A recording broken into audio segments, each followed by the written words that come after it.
tonight, you drift into the year when the sea itself was god and enemy. The night is black, not with peace, but with salt mist and the groan of wood beneath you. The ship rocks like a cradle, though no mother rocks you here. Instead, you are carried by the hands of waves, each one colder than the last, each one whispering that you do not belong. Your body is nameless, claimed by oars, claimed by hunger, claimed by a crew that will not remember you tomorrow. The smell is tar, sweat and dried fish, mixed with the faint copper tang of blood that no tide washes away. You hear the timbers complain as though the ship itself breathes with you, watching, judging. Above, the gods are silent. Perhaps they lean over the clouds to laugh at you. Perhaps they are dead, their bones sunk deeper than any fjord. Still, prayers cling to the men around you. Every cough is a hymn. Every mutter is a curse. This is no voyage. It is a punishment stretched across water, a floating hell carved from pine and iron, held together by faith and fear. And tonight, you are here, inside it. The waves tap against the hull like knuckles on a coffin lid. The oars dip like bones stirring the deep. Your breath is shallow. Your eyes are heavy. The journey has already begun. Now drift into the first chamber of this sea-bound nightmare. You sleep where the sea allows you to sleep, which is to say, you do not truly sleep at all. You lie on rough planks slick with salt, the wood swollen and warped from years of storms. When the waves lift the ship, your body shifts too, rolling against the ribs of the hull, as though you are one more cargo stuffed in the belly of this floating beast. The air is close, damp, always smelling of tar, fish oil, and the slow rot of ropes. You close your eyes, but there is no escape. Only the endless creak of timber, the slap of waves, and the groan of men who are as restless as you. The planks beneath you are cold, and even in sleep you can feel the vibration of the sea chewing at the ship's sides. Sometimes it feels as if the wood itself is breathing, an ancient chest inhaling and exhaling, the ribs straining, the lungs threatening to collapse. You imagine the ship alive, a beast older than any god, carrying you not because it serves you, but because it wishes to test how long your body can endure. Your blanket is not cloth, but air that stinks of sweat and mildew, shared with a dozen other men packed beside you. When one shifts, all must shift. When one coughs, all must endure the hacking echoes. Rats scurry over you at night, their claws like whispers, their teeth flashing at scraps of dried bread, or the soft flesh of a sleeping hand. You learn not to move when they crawl over your ribs. If you twitch, they bite. If you stay still, they pass like shadows. The others around you snore, moan, mutter. Some call on Odin in their sleep. Others curse Thor for storms. Others still dream of wives or fields they will never see again. You know their voices better than their faces. For in the dim lantern light every man is the same, hollow-eyed, salt-crusted, half-starved. The oarsmen's backs bend by day and their lungs rattle by night. And you wonder how many of them will live to see the shore. You wonder if you will. Sometimes the sea breaks through the seams, a thin line of water licking across the planks, chilling your spine, soaking into your clothes. You lie awake shivering, your skin clammy, your teeth aching as though they will fall from your skull. You dream of fire, but there is none. The torches are extinguished, the embers gone. The gods do not give warmth here. They give only the cold, and the cold is endless. Above you, the deck creaks, boots thudding as the night watch shifts. A single lantern swings, its light dripping between cracks in the planks, a trembling halo that touches your cheek, then fades, then returns.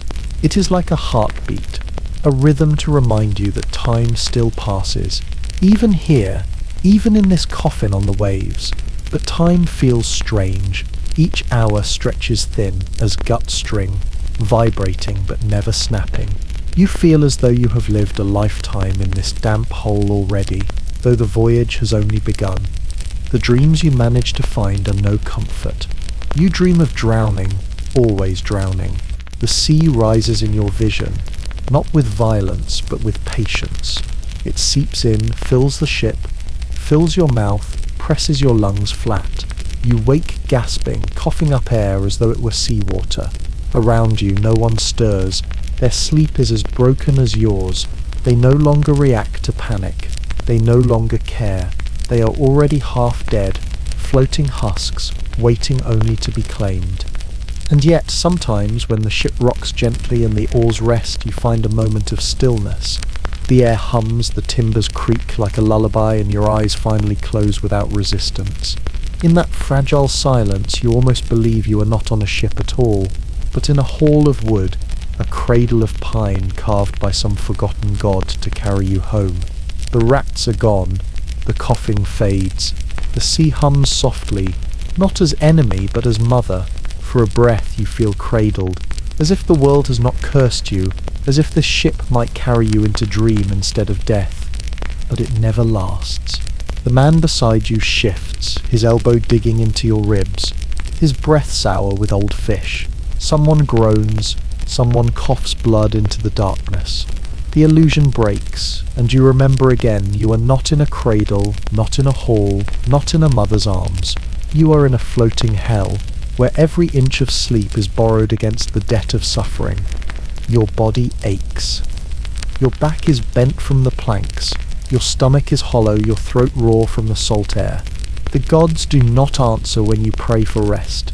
The sea does not grant you mercy. The ship only groans, its belly filled with men like you, nameless, exhausted, half alive. And yet, you lie there still. You close your eyes again, because what else is there to do?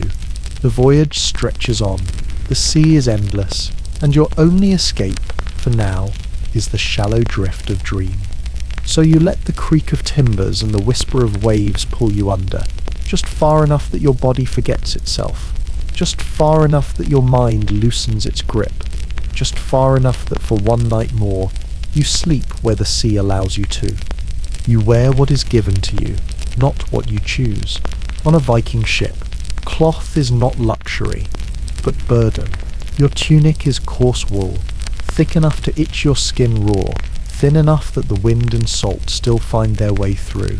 It is stained with tar, sweat and grease from fish, stiff at the seams where old blood once dried.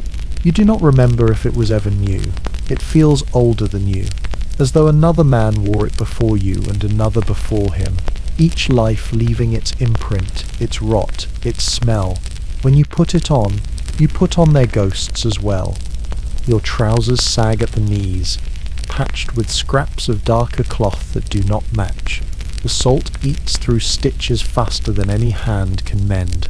When you crouch, the seams threaten to split, and you wonder if the sea is laughing at you, eager to strip you bare. Rope holds them in place more than thread does. The rope cuts into your belly when you sit, and when the ship pitches it digs deeper, reminding you that you are tied as tightly to this ship as the sail is to its mast. On your feet, leather shoes cracked and soaked through, they never dry, even in sunlight. They cling to you with the dampness of rot. The skin beneath them grows white and soft, peeling like bark.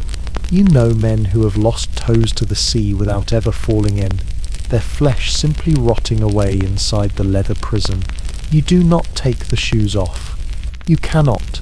They smell too foul to be endured by any nose, yours included, and yet they remain. Better to keep the rot trapped than to breathe it freely.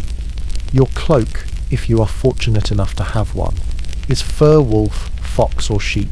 It is heavy when dry and unbearable when wet, which is always. It reeks of musk and mildew. You pull it tight against the night winds, but the cold always slips through. The sea does not respect fur. It laughs at fur. You know this each night when the spray finds your neck, icy fingers creeping down your spine. Sometimes you wonder if the cloak is alive, if the dead animal's spirit lingers within it, clinging, punishing, whispering in its own silent tongue. Perhaps it resents that you wear its skin, and so it lets the cold pierce through in spite. Around your waist, a belt of rawhide. It is cracked but strong, used not only to hold your knife, but to lash ropes, bind planks. even strangle the occasional rat. The knife it carries is rusted at the edge. You sharpen it when you can, but the salt dulls everything. The blade is never meant for glory. It is for scraping scales, cutting ropes, prying splinters, slicing fish bones.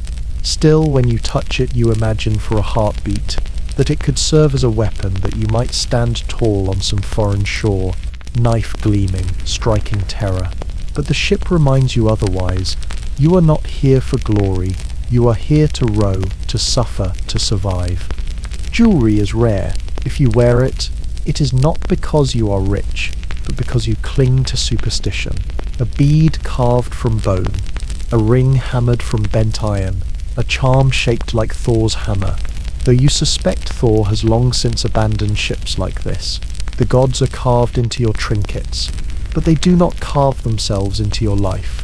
When the sea howls, your charms grow cold, silent, powerless. Still you keep them, still you clutch them when the storm rises, as if silence from the gods is better than nothing at all. The most constant thing you wear is not cloth, not leather, not iron, but salt.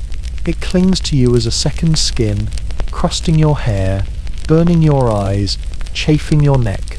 Your beard stiffens with it. Your lips crack from it. Each time the spray hits your face, you lick it away. Though you hate the taste, salt fills your mouth, your breath, your very bones. It dries into your tunic, your cloak, your trousers, until the cloth is stiff as bark, bending at your joints, like armour made not by smiths, but by the cruelty of the sea itself. You wear salt as a crown, as a curse, as a reminder that no one escapes its dominion. At night, when the stars appear, you strip your cloak from your shoulders and shake it, but the damp never leaves. When you roll onto your side, the tunic rubs against your ribs until the skin reddens. You dream of linen, of silk, of the feel of clean fabric against bare flesh. But those dreams vanish as quickly as they arrive. The reality is always wool, always fur, always salt, always damp. You wear your suffering the way kings wear their crowns, without choice, without joy, with only the slow weight of inevitability. Even your skin is something you wear, though you feel it shrinking tighter each day. The cold bites it, the wind whips it, the sun cracks it. Bruises bloom like flowers. Cuts fester, swell, weep. You know the smell of infection as well as the smell of fish, and sometimes they are one and the same. The ship leaves its mark upon you with every hour, and in time your body itself will become another garment of the sea, something worn thin, cast aside, forgotten. But for now, you endure. You pull the wool tighter. You clutch the cloak to your chest. You shift your belt when it digs too deep. You pretend your knife still gleams. You hold your bead, your ring, your hammer charm, whispering to gods who do not answer. You carry salt like a crown, damp like a shroud. You wear not clothes, but curses. And when you close your eyes, you imagine a world where you might strip them away, where you might walk naked into a hall of warmth and fire, where clean linen waits and soft hands wash the salt from your hair. It is only a dream, but dreams are softer than wool, warmer than fur, kinder than salt, and so you let the vision clothe you, just long enough to drift towards sleep, until the ship lurches, and the sea reminds you you wear nothing of your own. You wear only what the voyage allows. Your first task is never yours to choose. It is barked at you before dawn, when the ship is still heavy with night, when the sea is black glass broken only by the slow heave of waves.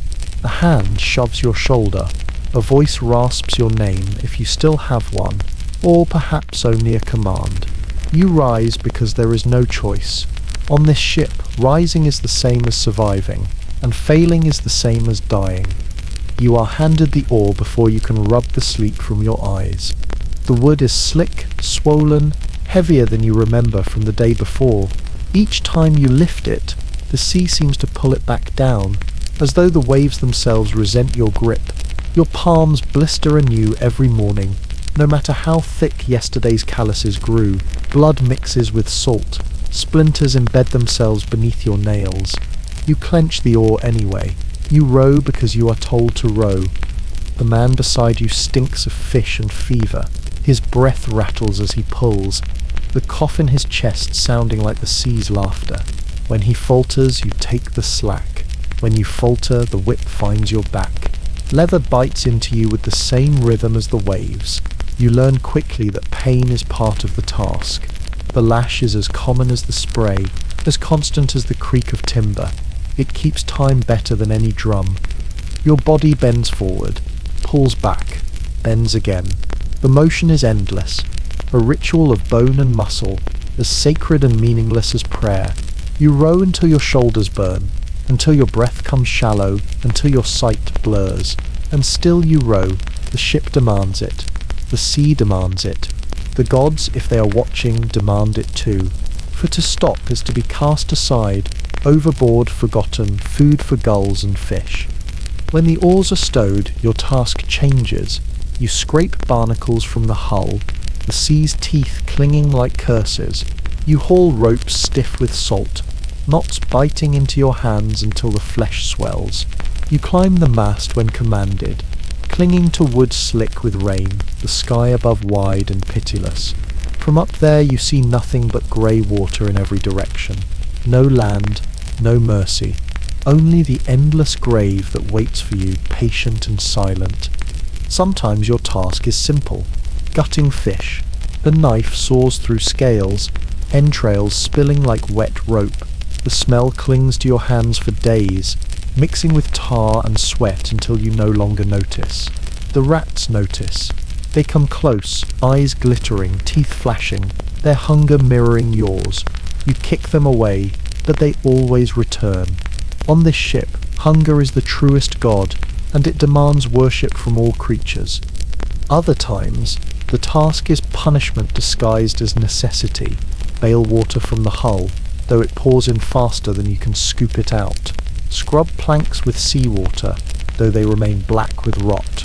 Patch sails with torn cloth, though the wind laughs and tears them again.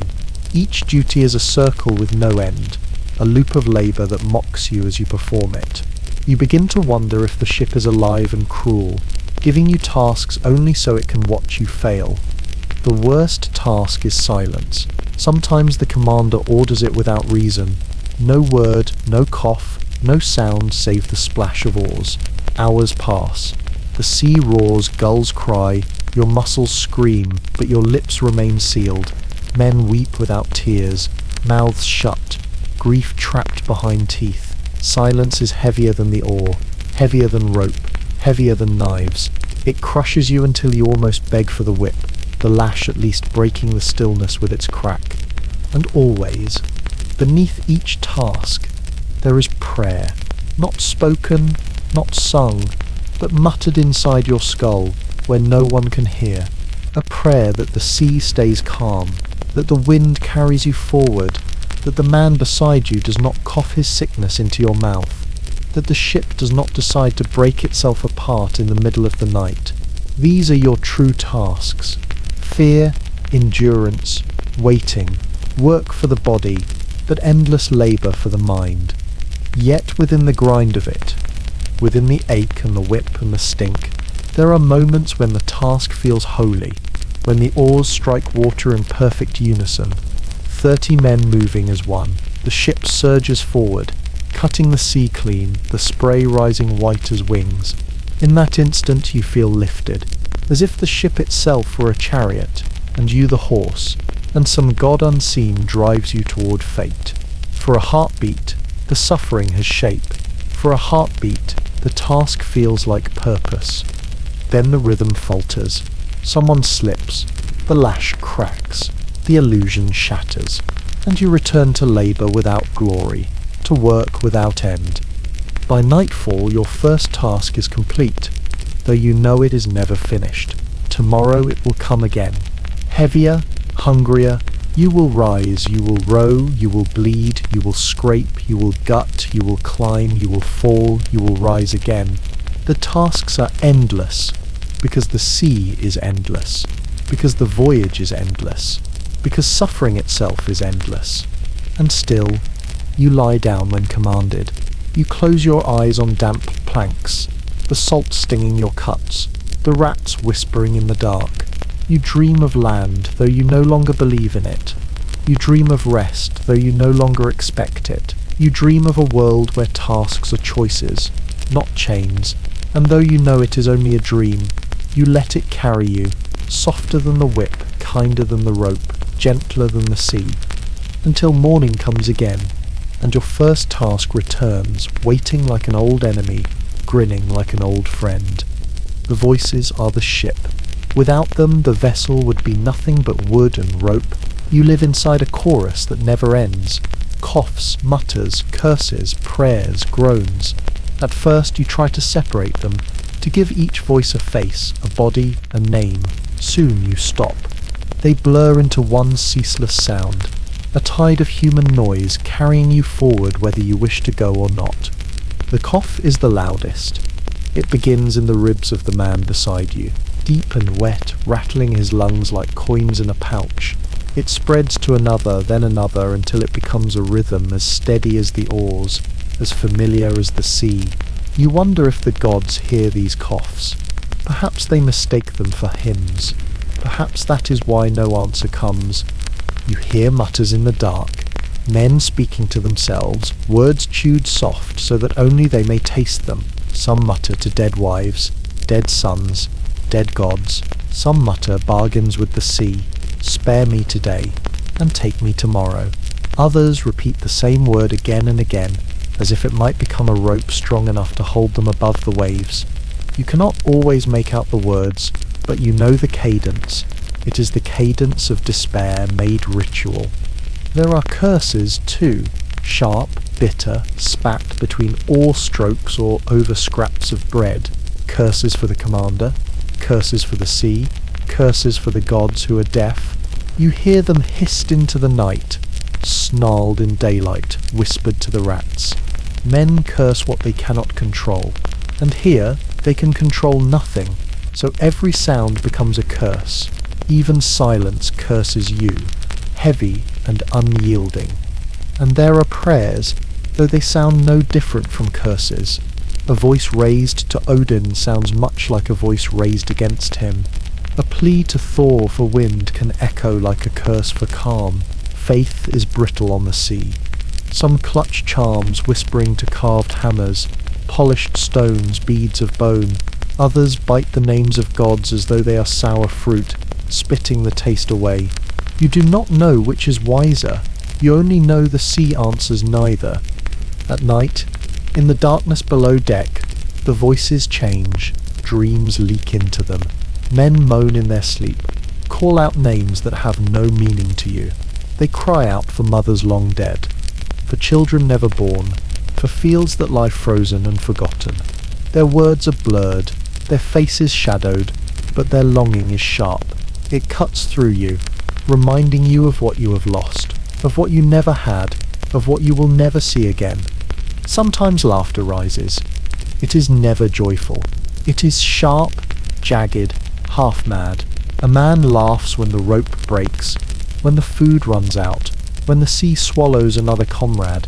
He laughs because the alternative is weeping. The sound is worse than curses, worse than prayers. Laughter on this ship is not human. It is a raven's croak, a gull's scream, a sound the sea itself makes when it drags another body under. You know the voices better than you know yourself. You could find them in darkness, blindfolded, by cough, by curse, by prayer. The man to your left is despair. The man to your right is hunger. The one across from you is silence. You wonder what you are to them. Perhaps you are nothing more than another groan in the chorus, another throat filling the air with noise that means nothing and everything at once. When storms rise, voices rise too. Orders are shouted, lost in the howl of wind. Men scream, not in fear but in effort, straining to pull ropes to hold the mast, to keep the ship from breaking itself apart. In that chaos, voices blur into the storm until you cannot tell if the sea is screaming through the men, or the men are screaming through the sea. It is all the same. The ship howls, and you howl with it. Then comes the silence after. The storm passes. The waves calm. The voices fade. For a moment, only the sea speaks. A hush. A lull. As if mocking the chorus of human sound that fought so hard and meant so little.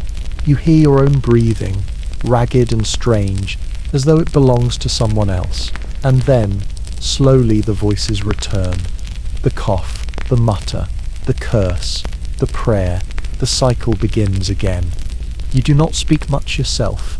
Words feel heavy, dangerous, unnecessary. But sometimes when the night is very long, when the sea is too calm, you find yourself whispering too. You whisper to no one, to the planks, to the rats, to the ghosts of the men who slept here before you. You whisper because silence feels too sharp, and you would rather dull it with the edge of your own voice. The voices are the sea, and the sea is the ship, and the ship is you. You are nothing without them. You are drowned in them. You are carried by them. And when you close your eyes, when you let the sounds wash over you like waves, you almost believe they are a lullaby. Almost. Until the cough rattles again. Until the curse hisses. Until the prayer falls flat. Then you remember these are not songs. These are wounds given sound. And you are only one voice among many, all of you howling together in this floating hell. There is no ship without ritual. You may believe you are carried forward by oars and sail, by the sweat of men, and the whim of the wind, but in truth you are carried by rites older than rope, older than pine, older even than the gods themselves. The rituals bind the ship together, hold the crew in place, keep the sea at bay.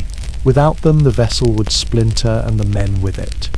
At dawn, the first ritual is silence. The ship wakes not with chatter but with a hush. Men sit, blinking into the grey, salt still crusting their lips, and no one speaks. It is not an order, not a command, it is habit, carved into them by years of fear. To speak too soon is to tempt the sea, to make it jealous of your voice. So you sit in silence, tasting the wet air, waiting for the sun to rise far enough that words may be safe again. Then comes the water, a cup passed from hand to hand, filled not with sweetness but with brine. Each man sips, swallows, grimaces. It is not to quench thirst. It never quenches. It is to remind you that the sea owns you inside and out, that its salt is your blood, its bitterness, your marrow. Some spit after drinking. A small rebellion. Others whisper thanks, though the gods they thank are long deaf. You drink too, because it is what is done, because to refuse would mark you as cursed. There are chants as the oars dip, low and guttural, half-sung, half-groaned. Not hymns, not songs, but fragments. Words remembered from sagas, phrases that mean nothing except that they are repeated. The sound binds you to the man beside you, keeps the oars in rhythm, makes your breath a single breath among many. Sometimes the chant falters, sometimes it rises strong as if Thor himself pulled at the ropes. You never know which it will be until the words leave your mouth. When the sea grows rough, another ritual begins. A goat's skull, blackened with age, is brought from its place beneath the planks. No one remembers who killed the goat or why the skull was kept, but it is carried from hand to hand like treasure. Men press their foreheads against it, whispering wishes into the hollow bone. Some laugh, some weep. The skull gives no answer. Still the ship has not yet sunk, and so the ritual remains. You press your brow against the bone too, feeling its ridges, its emptiness. It smells faintly of mildew, faintly of rot. You whisper nothing, but you keep your forehead there longer than you mean to. There are sacrifices as well. Not great ones, not like the sagas tell, no gleaming oxen, no golden chalices. Here the sacrifice is smaller, a piece of bread thrown to the waves, a drop of blood smeared on the mast, a lock of hair cut and cast into the wind. Once a man tossed a carved hammer into the sea, and for a day the waters were calm. The next day they rose again, higher, harsher, hungrier. Perhaps the sea mocks the offerings. Perhaps it takes them all the same. Every evening, when the oars are shipped and the men collapse onto damp planks, the ritual of story begins. A single voice rises, slow and low, telling of kings and battles, of feasts and halls, of gods who once walked among men. The stories do not change. They are repeated night after night, as though their power lies not in their truth, but in their endurance. You listen, though you have heard them all. You listen because the words build walls against the dark. You listen because without them the night would be only the creak of wood, the splash of waves, the cough of dying men. There are darker rituals too. When a man dies, he is not always cast into the sea at once. Sometimes he is left to lie among you, his breath gone, his body stiffening, until the next calm comes. You sleep beside him as though he still breathes. You share space with him, his silence heavier than his voice ever was. Then, when the waves soften, the body is lifted, arms and legs dangling like rope, and slid over the side. No words are spoken. The splash is the only prayer. You watch the sea claim him, and you wonder when it will claim you. Not all rituals are sacred. Some are cruel. When the lash is used, it is not random. It is rhythm, ceremony. The commander lifts his arm at the same angle. The leather cracks the same way. The cries rise and fall in the same cadence. Punishment becomes liturgy. Pain becomes prayer. And you, though you fear it, though you loathe it, recognize it as part of the order. A ship without ritual is chaos, and chaos is death. Your own ritual grows without you meaning it to. Each night you touch the same plank above your head, pressing your palm flat, whispering nothing. Each dawn you tie your belt the same way, knotting the rope twice. Each time you eat, you break the crust the same way, left hand before right. Superstition, perhaps. Habit, perhaps. But it feels binding, necessary. If you fail, if you forget, the sea will notice. The sea notices everything. And always, beneath each ritual, there is the same truth. You are bound to the ship, to the men, to the sea, to the gods who are silent. You act not because you believe, but because not acting would unravel the fragile threads that keep the ship afloat. The rituals are not about faith, they are about survival. They are about pretending the sea is listening, even when you know it is not.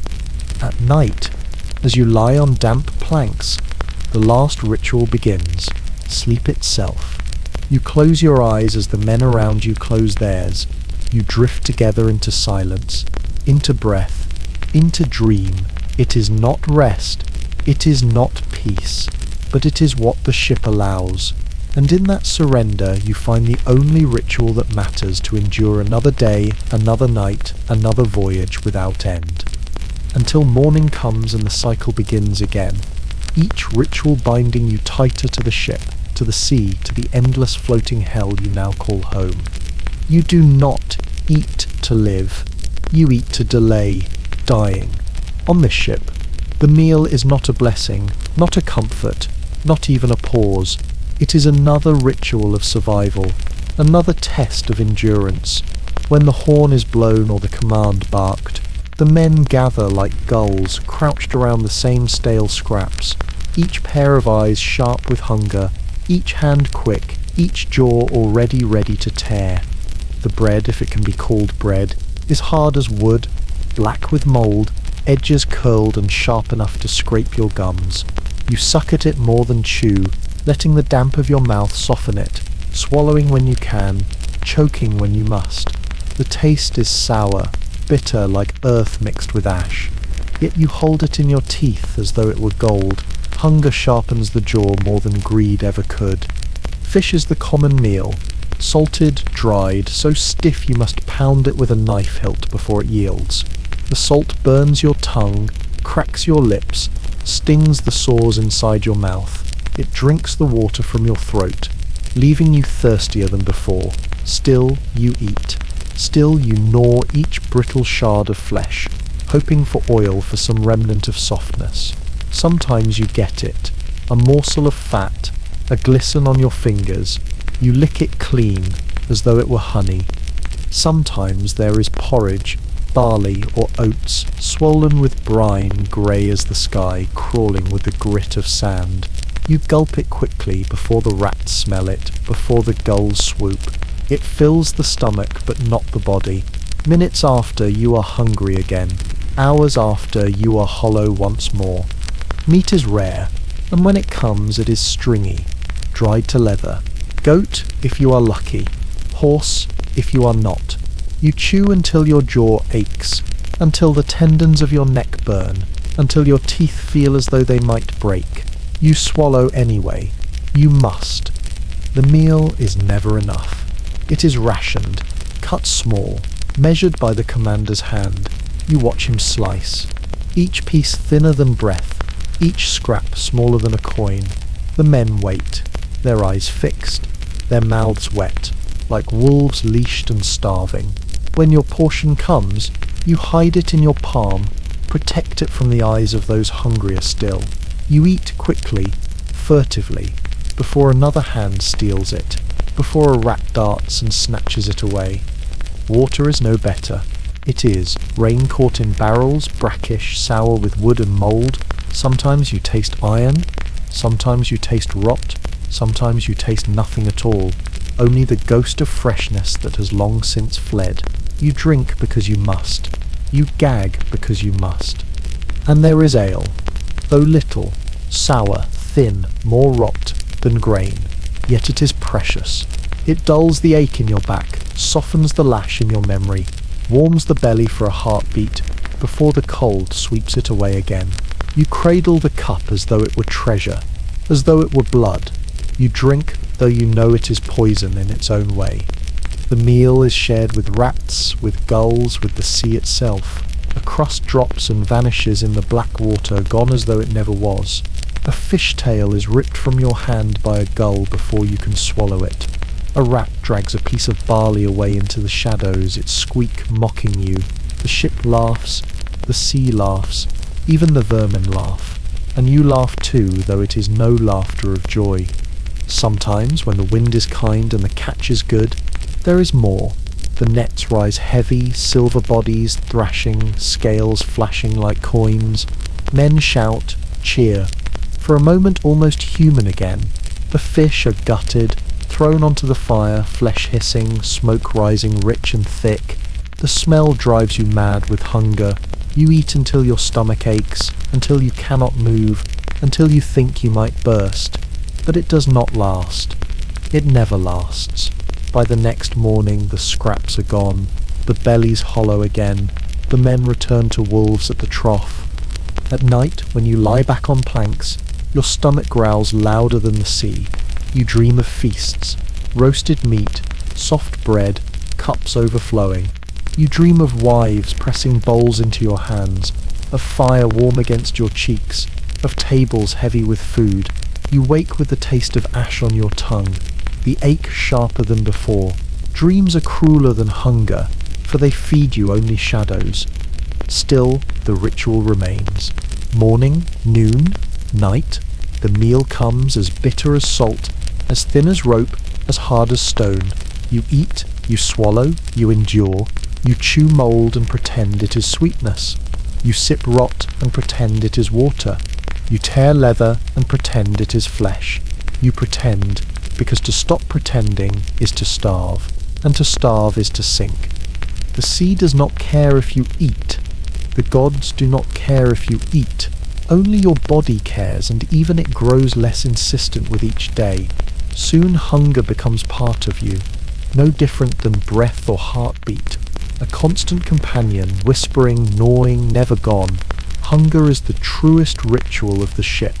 You bow to it every hour, every day, every night.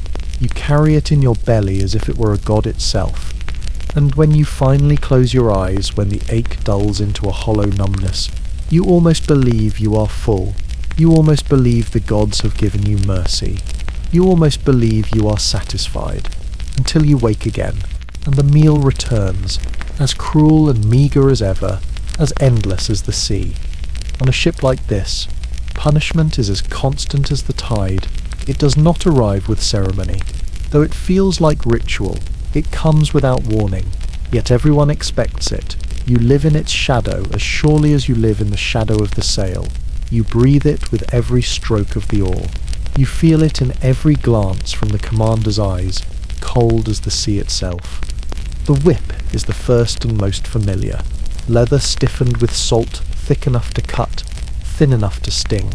It waits coiled on the commander's hip, patient as a serpent. When a man falters at the oar, the serpent strikes. When a knot slips, the serpent strikes. When words are spoken out of turn, when silence is broken, when nothing at all happens and only the day grows long, still the serpent strikes. You hear it before you see it. The hiss, the crack, the sound of air splitting. Then comes the thud against flesh, the gasp, the groan. A man bends forward, shoulders striped red, back glistening wet, and then he rose again because he must. Sometimes the punishment is hunger, a portion withheld, a scrap stolen away by command, not by rat. A man who fails eats nothing that day.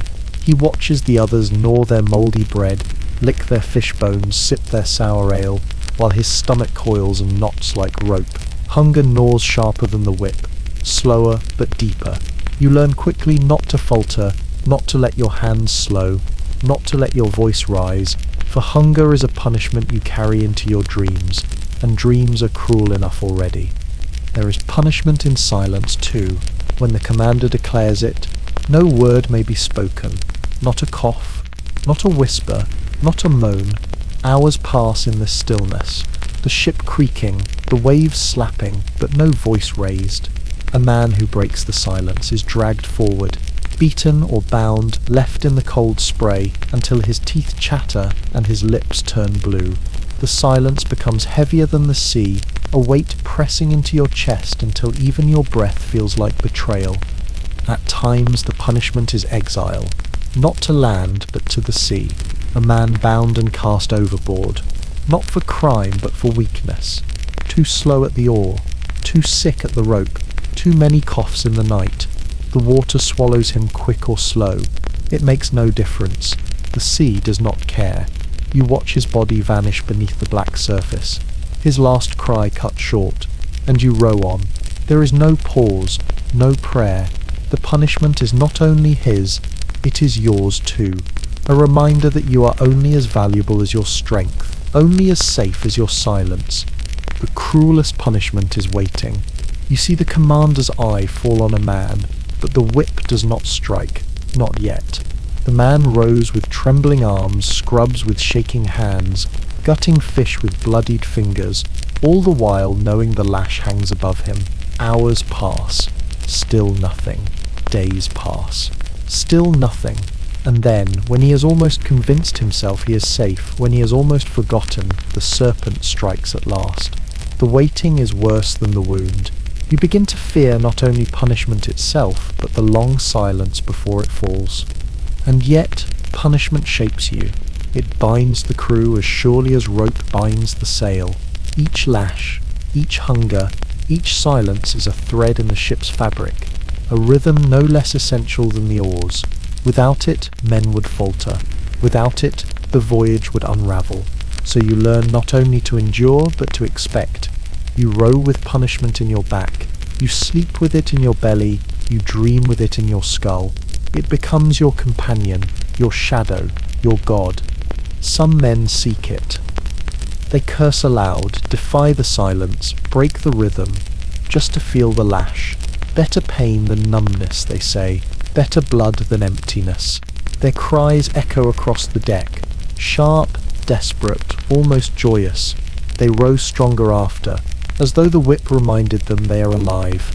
You do not know if they are brave or broken. Perhaps both. Perhaps there is no difference anymore. And sometimes, punishment falls not by whip or hunger or sea, but by the gaze of the gods themselves. A storm rising sudden, tearing the sail, snapping the mast, lightning cracking above, waves rising high as mountains. Men scream, lash, row, pray, but the storm does not answer.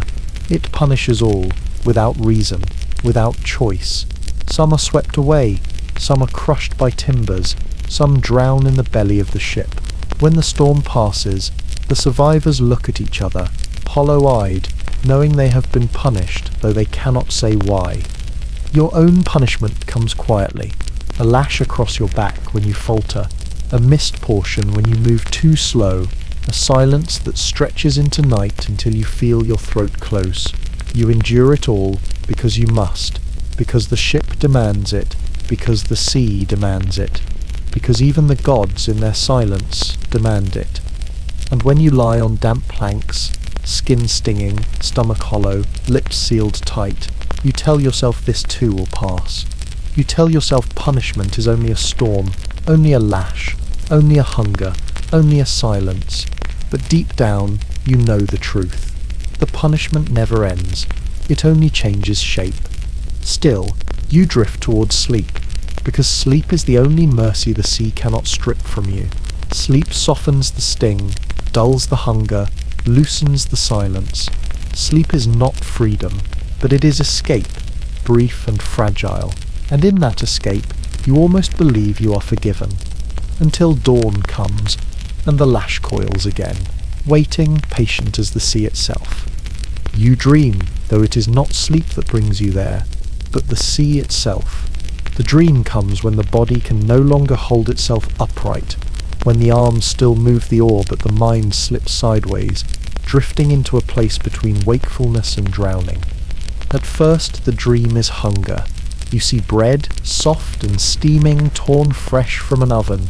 You smell its warmth, richer than fire, kinder than wool, sweeter than the ale you will never taste again. You take it in your hands and it does not crumble, does not sour, does not hide mould.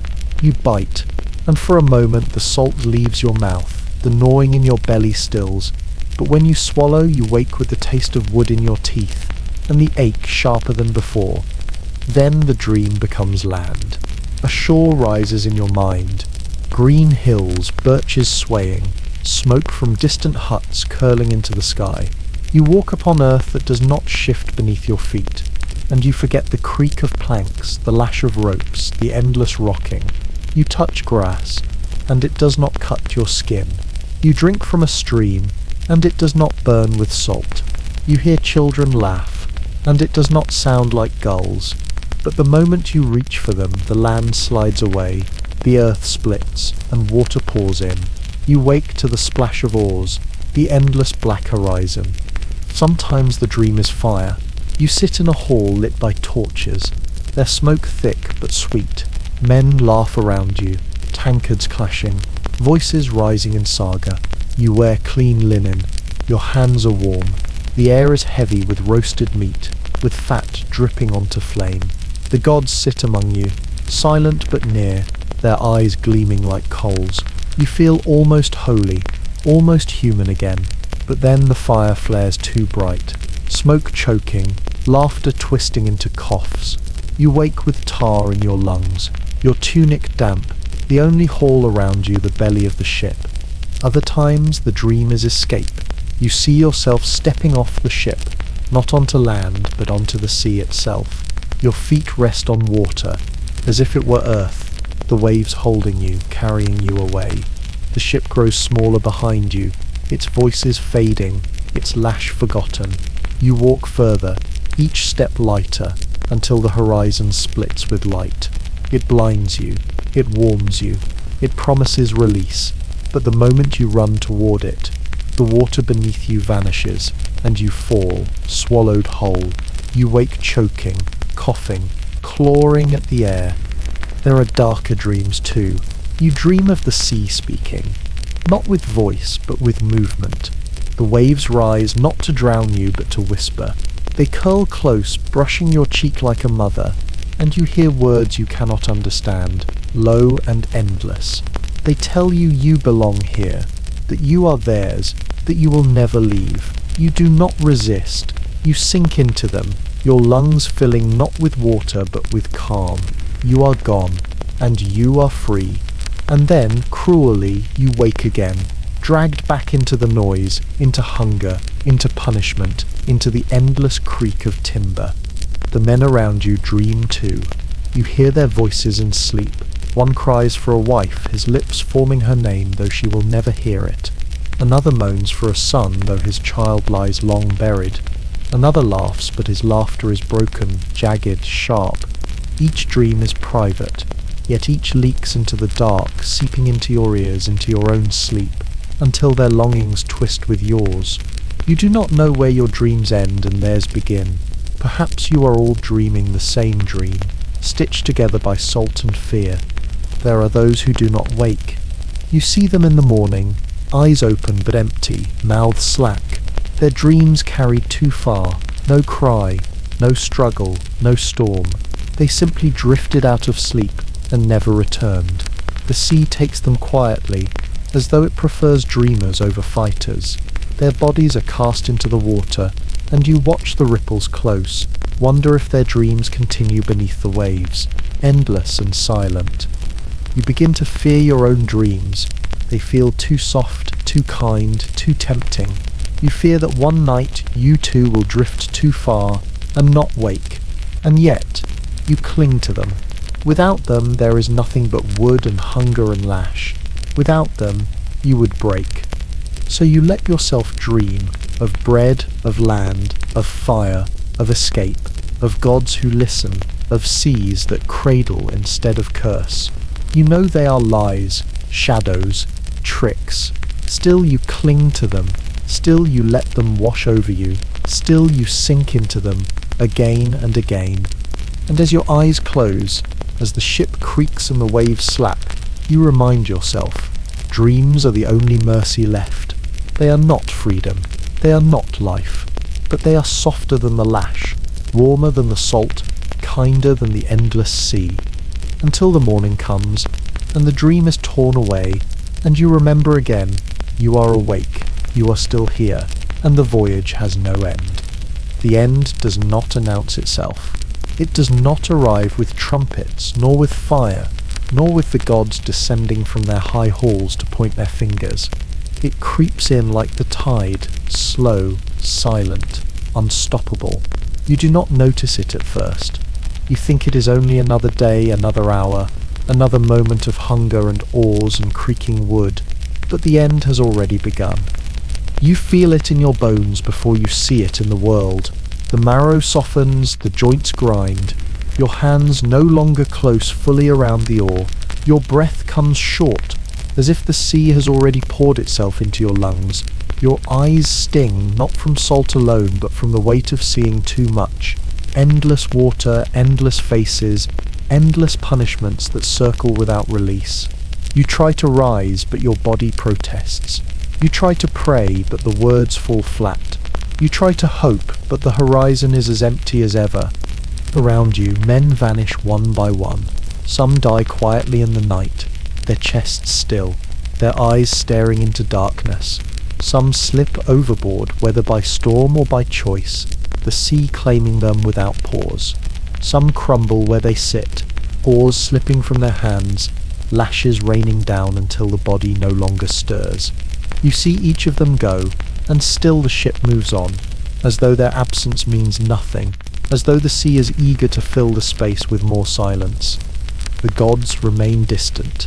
Odin does not send ravens, Thor does not send thunder, Freyja does not send comfort. Their silence is louder than storms, their absence heavier than chains. You begin to wonder if they ever existed at all, or if men carved them from wood simply to have something to curse. And yet, when the sky blackens, when the waves rise high, you whisper their names again, soft and desperate, not because you believe, but because you have no one else to call. The ship itself begins to fail. Planks groan, seams split, ropes fray, tar leaks, sails tear, the mast bends as though weary too. You wonder if the vessel shares your fate, if it too is only waiting for the moment it can surrender, break itself apart, scatter you into the water like seeds thrown into barren earth. Each creak sounds like a farewell. Each splash feels like the first gulp of your drowning. The end takes shape in fever. Men burn, their skin slick, their eyes glassy. They mutter nonsense. Sagas twisted into snarls, curses tangled into prayers. Some tear at their clothes, at their skin, at the planks themselves. Some laugh until their throats bleed. Some simply lie still, the fever boiling them into silence. You touch your own forehead at night, feel the heat rising, wonder if you too are burning from the inside out. And then comes the storm. The sky splits. The wind howls. Waves climb higher than the mast, crashing down with fists of water. The ship bucks, groans, splinters, men scream, voices lost in the roar. Oars snap, sails rip, ropes lash free. The sea climbs aboard like an enemy, striking, dragging, choking. You cling to wood, to rope, to anything, but the water is everywhere. It pours down your throat, fills your ears, blinds your eyes. It does not come as death. It comes as inevitability. In the chaos you see faces. Men you rode beside, men you cursed, men you prayed with, men you never knew, their mouths open in soundless cries, their hands reaching not for help but for air that is no longer there. Some vanish under the waves without trace, some thrash until their strength breaks, some cling as you do to anything that floats, as though wood might bargain with the sea. But wood cannot bargain, rope cannot bargain, flesh cannot bargain. The sea takes all. The gods remain silent. The end is not a blaze, not a saga sung in halls, not a feast or a crown. It is water in your lungs, salt in your veins, silence in your chest. And yet, in the final moment when the waves rise above you, when your grip fails, when your body yields, there is a strange peace. The noise vanishes, the hunger fades, the lash, the cough, the groan, the endless rituals all dissolve. The sea cradles you, not as enemy, not as jailer, but as mother. Cold arms close around you, soft and vast. The weight lifts. You drift, weightless, nameless, thoughtless. You are gone, but you are home. No one remembers your name. Not the men who rode beside you, not the commander, not the gods, but the sea remembers. The salt remembers. The ship, now broken, remembers. And the shadows whisper it into the deep, where it will echo forever in silence. And at last, you sleep. The ship is gone now. You no longer hear its ribs creak, no longer feel the whips crack, no longer taste the salt that blistered your lips. The oars are broken, the ropes torn, the men scattered like driftwood across the waves. What remains is silence, deeper than any you have ever known. The sea is endless, black and soft. It folds around you without struggle, without cruelty. Its arms are wide enough to take you whole. You drift weightless, no longer burdened by hunger, by pain, by the endless labour of rowing and scraping and bleeding. Your breath slows, then fades, then vanishes. There is no struggle now, only surrender. The gods do not come. No ravens, no thunder, no fire in the sky. Their silence is complete. But in that silence there is a strange comfort. No commands, no punishments, no promises broken, only absence. And in absence, peace. Your name dissolves first. It falls away like foam on the tide. The faces of the men dissolve next. The coughs, the curses, the laughter that never rang true. Even the ship itself fades, its shape sinking into memory, its memory sinking into nothing. What remains is the salt. The sea carries it into your blood, into your marrow, until you are indistinguishable from the waves. You are no longer man, no longer slave, no longer servant, no longer witness. You are water now. You are silence. You are nothing. And nothing is gentle. Nothing is vast. Nothing is eternal. The sea rocks you once more, not as coffin, not as cradle, but as ash scattered in the wind. The night folds around you, soft as wool, dark as eternity. There is no hunger here, no lash, no command. There is no beginning, no voyage, no end. Only the great forgetting. No one remembers your name. Not the men, not the gods, not even you. But the sea remembers, and the shadows remember, and that is enough. And now, at last, you sleep.